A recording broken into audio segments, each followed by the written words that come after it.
नमस्कार, खबर 24 में आपका स्वागत है। मैं हूं एम अब्बास और रुख करते हैं इस वक्त की बड़ी खबर की ओर। उत्तर प्रदेश के बांदा जनपद से एक ऐसा मामला सामने आया है जिसने दुल्हन बनी युवती के अरमानों को चकनाचूर कर दिया। हाथों में मेहंदी लगाए बैठी दुल्हन अपने दूल्हे राजा का बेसब्री से इंतजार कर रही थी, लेकिन उसको पता नहीं था कि जिस दूल्हे राजा का वो पलके बिछाकर इंतजार कर रही है वो बेवफा निकलेगा। दुल्हन अपने जीवन के सबसे अहम दिन का इंतजार कर रही थी, लेकिन दूल्हे के परिवार ने एक दिन पहले यानी 22 फरवरी को ही बारात लाने से इनकार कर दिया।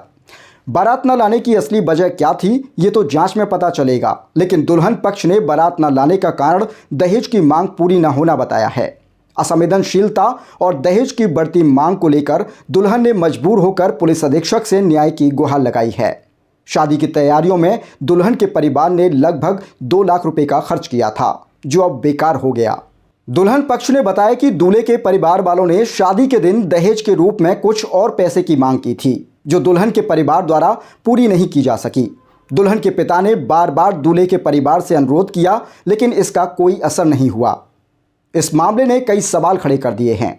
आखिर सोचने वाली बात है, दूल्हा पक्ष जब दहेज की मांग कर रहा था तब लड़की पक्ष ने विरोध क्यों नहीं किया? जब दहेज की बात पहले ही फाइनल हो चुकी थी तो शादी से एक दिन पहले ऐसा क्या हुआ जो दूल्हे ने मना कर दिया? समाज में दहेज लेना और देना दोनों ही गलत हैं। अक्सर देखा जाता है, 2 परिवारों में या पति पत्नी में जब भी कोई अनबन होती है तो सबसे पहले दहेज मांगने का केस दर्ज कराया जाता है। क्या ये सही है? क्या बेवजह कानून का गलत तरीके से फ़ायदा उठाना अपराध नहीं है? सवाल हम उस व्यवस्था पर उठा रहे हैं जिसको आधार बनाकर झूठे केस दर्ज कराए जाते हैं। सवाल हम उस मानसिकता पर उठा रहे हैं जो सिर्फ दहेज का फर्जी केस दर्ज करने तक सीमित हो चुकी है।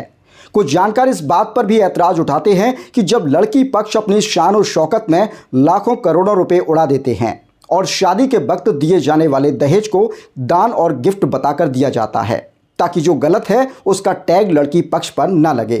लेकिन सवाल यह है कि जो दान और गिफ्ट है वो कब और कैसे दहेज बन जाता है? जरा सी अनबन होने पर दहेज मांग का केस बन जाता है। जानकारों का कहना है कि इस प्रकार के मामलों की वजह से फैमिली कोर्ट में फाइलों के अंबार लगे हुए हैं। सवाल उस कानून व्यवस्था पर भी है जो बिना सही जांच के लड़की के कहने मात्र से ही केस दर्ज कर देते हैं। इसी से जुड़ा एक मामला आपको बताते हैं। बरेली के सिरोली थाना क्षेत्र में एक महिला ने दहेज का केस दर्ज कराने की तहरीर पुलिस को दी थी, जिस पर पुलिस ने दहेज का केस भी दर्ज किया। लेकिन जब उस महिला से पूछा गया कि शादी में कितना पैसा खर्च किया था, उसने बताया कि 50 लाख रुपए मेरे पापा ने शादी में लगाए थे। लेकिन उसके बाद कैमरे पर बोलती महिला ने आखिर में जो कहा उससे आपको साफ समझ आ जाएगा कि सच्चाई क्या थी। आखिर में उस महिला ने कहा कि उसके पिता मजदूरी करते हैं और हम बहुत गरीब हैं, हमारे घर में खाने तक को नहीं है। महिला के बदलते बयान और हालातों ने साफ जाहिर कर दिया कि थाने में दी गई तहरीर में लिखी गई 50 लाख रुपए की रकम की बात कितना सही है। ये बेहद गंभीर बात है। ऐसे एक नहीं बल्कि देश में हजारों मामले रोजाना सामने आ रहे हैं। मामलों में कितनी सच्चाई होती है ये इस बात पर विचार करने की सख्त आवश्यकता है। क्या चाहती हो, यहाँ क्यों आई हो? हम इसलिए आए कि हमारे माँ बाप ने हमारी शादी वहाँ जहाँ तय की थी, जो भी खर्चा हुआ है किस मुसीबत से किया है, कर्जा लेके कैसे किया हैगा, जो भी हमारे लगे वो हमारी भरपाई करें। कब बारात आने थे? 23 फरवरी की बारात आनी थी और बारात नहीं आई। कहाँ से आने थे? कालिंजर। और बारात क्यों नहीं आई? उसका कारण क्या है? उसका कारण ये है कि वो कोई लड़की से उसका अफेयर चल रहा था, वो कानूनी कार्रवाई की है, इसी वजह से बारात नहीं आई।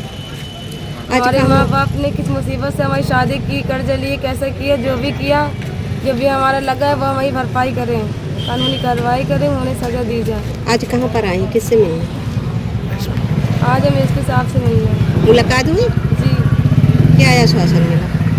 उन्होंने कहा है कि आपकी सुनवाई की जाएगी। ऐसे ही दिलचस्प खबरों को देखने के लिए जुड़े रहें मेरे साथ और देखते रहें खबर 24। नमस्कार।